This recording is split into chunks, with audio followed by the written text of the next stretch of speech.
이데알 킴입니다. 오늘의 주제는 하드콜에 대해서 좀 한번 얘기해보고 싶어서 좀 켰습니다. 예전에는 이제 좀 몸에 접촉이 있거나 뭐 걸려 넘어지거나 이렇게 했을 때 공격수가 넘어졌을 때 공격수가 너무 유리한 방향으로 좀 많이 끌려갔습니다. 그게 이제 우리나라 이제 KBL이 좀 어떻게 보면 NBA를 좀 많이 따라하면서 NBA는 좀 어떻게 보면 이제 공격 위주이기 때문에 콜 자체가 좀 공격수들이 유리한 콜이 많습니다. 근데 이제 우리나라도 추세가 국제 경쟁력이 있어하기 때문에 피바 룰에 맞춰서 좀 하드콜로 많이 올해 유재학 감독이 들어오면서 하드콜로 보자, 국제 경쟁에 맞게 콜이 많이 바뀌었습니다. 그래서 뭐 KBL 보시면 예를 들어서 뭐 이정현 선수의 뭐 삼성 이정현 선수의 그 잡빙이라든지 이런 부분이 좀 많이 사라지면서 좀 농구가 좀 더 다이나믹해지고 역동적이고 그리고 좀 어떻게 보면은 몸땡이 좋은 선수들이 혜택을 많이 보기 시작을 했습니다. 그래서 올해 각광을 받고 있는 선수들이 예를 들어서 뭐 문성곤이라든지 문정현이라든지 뭐 오재현이라든지 이런 선수들이 좀 더 주가가 더 올라가고 있다. 소프트콜은 좀 공격수가 머리가 좋으면 기술이 좀 부족해도 좀 혜택을 많이 볼 수 있었습니다. 잡빙을 해버린다든지 팔을 껴가지고 같이 넘어가 버린다든지 좀 그런 경우가 많았는데 이제 하드콜이 되면서 좀 그런 부분이 좀 많이 사라져서 좀 좋고요. 이제 하드콜이 되니까 무조건 뭐 센터가 좋을 것이다, 무조건 밑선이 좋을 것이다 이렇게 생각을 하시는데, 자 3대3 농구를 보시면 이해가 편합니다. 3대3이 정통 센터가 좋은 룰인가요? 아니에요. 아니죠. 네,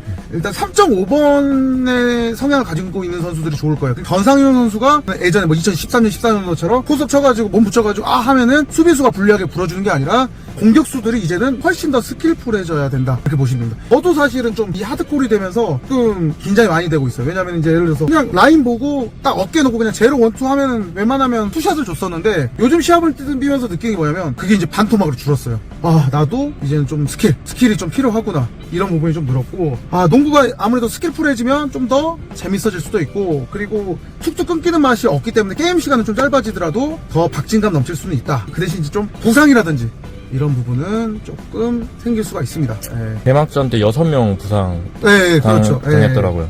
그게 왜 당했냐면 갑자기 거칠어져서요. 이게 만약에 초등학교, 중학교, 고등학교 때부터 이 콜로 그냥 농구를 해왔다면 몸 자체가 어쩌죠? 이 룰에 적응이 돼서 인자강이 되는데, 아무리 몸을 만들었다고 해도 이 하드콜은 분명히 부상자 좀 속출하더라도 조금 자리를 잡아야 되는 경우도 있습니다. 그리고 이 하드콜이 되다 보니까 실제로 이제 문제가 뭐냐면 미는 것까지는 안 볼 수 있는데 손 치는 거나 슈팅에서 손을 치는 거나 아니면 손 넣는 거 이런 거는 불어줘야 되는데, 그런 것까지도 심판도 사람이다 보니까 그런 것까지도 좀 선을 넘어가서 안 부는 경우도 있다. 그래서 심판들도 조금 시행착오를 겪을 것이다. 정리가 될지 모르겠지만 하드콜은 결국은 이제 센터를 위한 룰이 아니라 몸 관리가 잘 된 선수들이 유리한 룰일 것이다. 좀 이렇게 생각이 듭니다. 그래서 저도 더욱더 슈팅 이런 것도 중요하지만 몸 관리를 더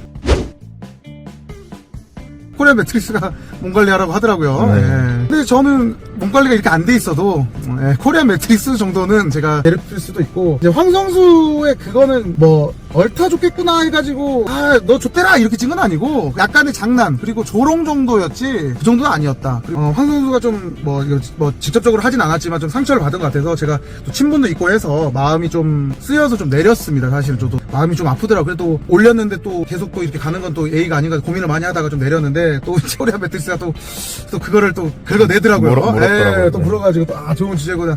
뭐 무는 건 괜찮은데 본인도 좀 제대로 보여주고 메타인지를 정확히 하고 좀 하면 어떨까. 제가 그래서 지금 멸망전을 신청을 하는 겁니다. 사이다는 다 비선출을 쓸 테니까 성동 선출 2명 있을 거예요. 다 뛰어도 되니까 제발 좀 합시다. 피하지 말고. 그리고 비농구인들한테, 거기는 비농구인들이 많이 80%니까 올려치기를 해버리더라고. 다른 의미까지 얘기를 하더라고요. 황성수가 5대5를 조금 못하는 건 사실이지만 노력을 많이 하고 있고, 그리고 개인 기량 자체는 상당히 뛰어난 선수입니다. 그리고 임원준 선수 5대5 잘합니다. 그러니까 그런 기술과 스킬셋에 비해서 그 정도가 아니어서 이제 좀 욕을 먹는 거지, 동호회다에서. 뭐 솔직히 성동이 뛰는 무대, 왓츠업이 뛰는 무대, 사이다가 뛰는 무대보다 더 상위 리그에서 뛰고 있고, 제가 말하는 부분은 뭐냐면 무조건 뭐 틀렸다 이건 아니라 코리안매트릭스 이쪽 경험 안 해봤잖아요.